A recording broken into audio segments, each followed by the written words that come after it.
आपण जर आज बघितलं 2015च्या पूर्वी ह्या महाराष्ट्रात किंबहुना या भारतात घटस्फोटाचं प्रमाण कमी होतं.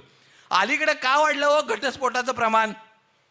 कारण एक आहे, आमच्या पोरींच्या आयांनी त्यांच्या संसारात लक्ष द्यायला सुरुवात केली ना, त्यावेळी घटस्फोटाचं प्रमाण वाढलं.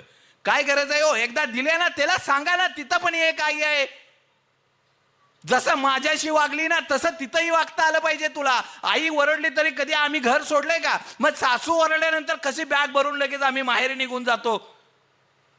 चांगलं दिलं पाहिजे ना. अरे आम्ही त्यावेळेस, तुम्ही संसार केलाय ना, तुम्ही पण संसार केला. कधी कुणी विचारलं पै पाहुण्याने तुमच्या आईनं वडिलानं कधी म्हणला का एवढा त्रास सहन करून संसार केला? कधी म्हणला का मी अडचणीत आहे, मी संकट आहे? कायम तुमच्या आईला तुम्ही सांगितलं ना माझं बरं चाललंय, माझा संसार चांगला चाललाय. मग पोरीच्या बाबतीत असं का वागता?